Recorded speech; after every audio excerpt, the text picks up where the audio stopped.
देखें, मैं जब प्राइम मिनिस्टर था तो कहा गया, वो जब इस्लामाबाद में 4 महीने वो जो अपना उन्होंने शुरू किया हुआ था काम, तो उस पर उन्होंने 4 महीने, आपको पता है क्या क्या क्या अल्फाज इस्तेमाल किए। हम नवाज, मैं उस वक्त प्राइम मिनिस्टर हाउस में था इस्लामाबाद में, मुझे मेरे चीफ मेरे मेरे मिलिट्री सेक्रेटरी ने कहा जी कि बाहर बहुत शोर शराबा है और ख़तरा है और ये है, तो हम हेलीकॉप्टर में यहाँ से चलते हैं, आप लाहौर चले जाएं या कहीं और चले जाएं। मैंने कहा यार क्या बात कर रहे हैं आप, ऐसे ज़माने में, हम ऐसे वक्त में मैं इस्लामाबाद को छोड़ के लाहौर चला जाऊं, आप मुझे कैसा मशवरा दे रहे हैं।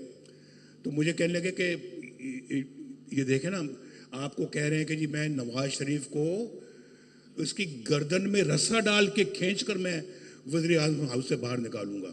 ये अल्फाज उस शख्स के हैं जो आज जेल में है। और मैं हो फलां, तुम्हें हो आईजी, मैं तुम्हें जेल में डालूंगा। ओ चीफ सेक्रेटरी, मैं तुम्हें छोड़ूंगा नहीं। वो फलां, मैं तुम्हें छोड़ूंगा नहीं, मैं तुम सबको जेलों में डालूंगा, तुम सबको मैं वो सलूक करूंगा जो तुम याद रखोगे। कहा इतना बड़े बड़े बोल मत बोला करो, मत बोला करो, आजी सीखो, आजी। अल्लाह ताला से माफ़ी मांगो। जो करोगे फिर बाद में भरोगे, और जैसा करोगे वैसा भरोगे। वो कहते ना कि as you sow shall you reap. तो इस दुनिया में जो करोगे सामने आएगा, एक दिन सामने आएगा। मैं तो आज कोई तकरीर के मूड में नहीं था, और आप जानते कि मैं आजकल ज़रा तकरीरें भी कम करता हूँ, लेकिन ये मैं बहुत सारी चीज़ें तो आज गिनवा भी नहीं रहा यहाँ पर, लेकिन मैं आपको ये बताना चाहता हूँ कि ये जो ना, ये ऐसे अनासर को कि कुछ सख्ती के साथ जो ना वो डील करना चाहिए। और एक मुझे बताएं, वो जो 5 जजों ने मेरे ख़िलाफ़ जो फ़ैसला किया था कि वज़ीर आज़म को निकाल दो, 25 करोड़ का एक वज़ीर आज़म है, उसको 5 जज बैठ के निकाल रहे हैं। और किस बिना पे कि तुमने अपने बेटे से तनख्वाह नहीं ली।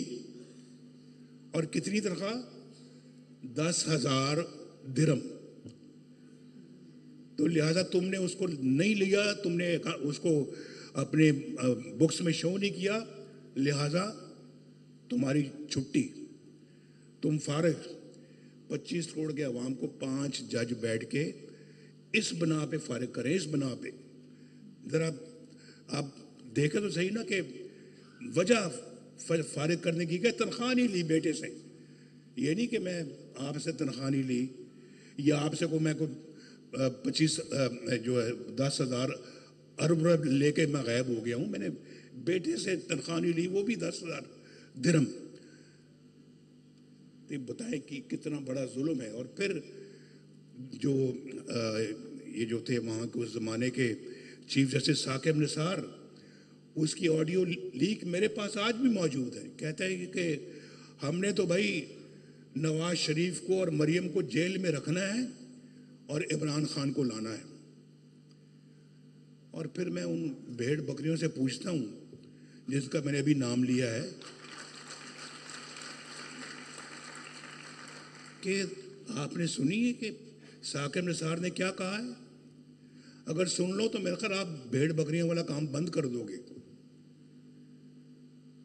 ये तो हाल था, किया कराया कुछ नहीं उन्होंने, और बर्तन भी सारे तोड़ दिए। भाई मैं तो आपके पास वहां गया था, बनी गाला में गया था मैं कि आओ मेरे भाई, चलो मिलके मुल्क की खिदमत करते हैं।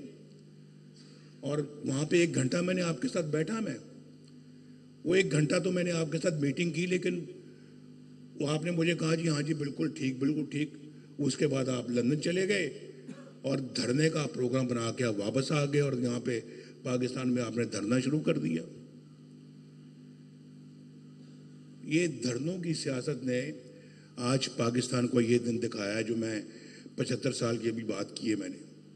इन्हीं धरनों ने और इन्हीं लोगों ने, अगर नवाज शरीफ देखें जो है वो ये पाकिस्तान के अंदर इतना अच्छा काम कर रहा था, सस्ती बिजली, इंतहाई सस्ती थी बिजली, गैस सस्ती थी, 10-10 रुपए किलो सब्जियां मिलती थी, घी सस्ता था, चीनी सस्ती थी, गोश्त सस्ता था, गरीब आदमी का गुजारा होता था, पैसे महीने के बाद बच भी जाते थे, और मुल्क तरक्की कर रहा था। पाकिस्तान की मिसाल दुनिया भर के लोग देते थे कि इतनी तरक्की कर रहा है, तो फिर मुझे निकालने की क्या जरूरत थी भाई, बताओ।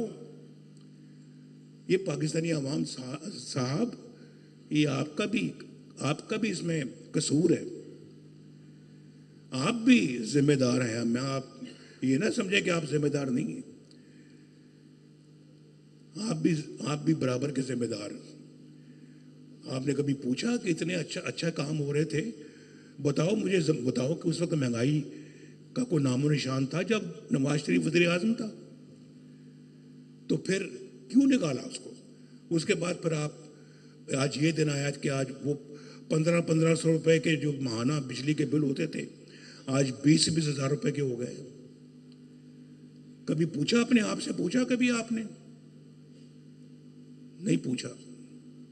बस इसी बात का अफसोस है कि अगर आप इन चीज़ों का नोटिस नहीं लेंगे तो फिर पाकिस्तान के हालात खुदा न खास्ता इसी तरह के रहेंगे।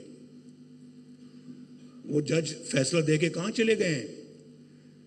पूछा कभी किसी ने उनको कि आज जरा आओ भी बैठो यहाँ पे, आप बताएं कि आपने एक मुंतखब वज़ीर आज़म को, 25 करोड़ के अवाम के वज़ीर आज़म को आपने कैसे निकाल दिया, कैसे निकाल दिया?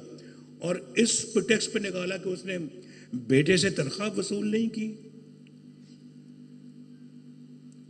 खुददार कौमें जो होती हैं, गैरतमंद कौमें जो होती हैं, वो ये सवालात पूछती भी हैं, उनके जवाबात हासिल करके रहती हैं।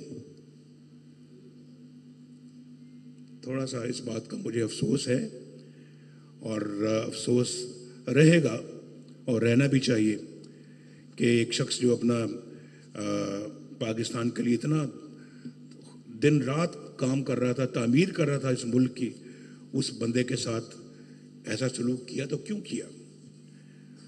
तो और वो शख्स जिसने एक भी अपना वादा पूरा नहीं किया बल्कि वादा खिलाफियाँ की हैं, उस शख्स की वजह से आज मुल्क का ये हाल है। और मैं तो समझता हूँ कि रियासत एक माँ होती है, माँ, और फिर माँ को अपने बच्चों की बड़ी फिक्र होती है, और बच्चे अगर उनकी सर पे छत ना हो, वो बेचारे इस तरह से बच्चे घूम फिर रहे हों और बगैर छत के घूम फिर रहे हों, कोई सहारा ना हो, कोई पूछने वाला ना हो, तो फिर क्या माँ को फिक्र नहीं होगी? क्या माँ चैन से जी सकेगी? उसको सुख का सांस आएगा?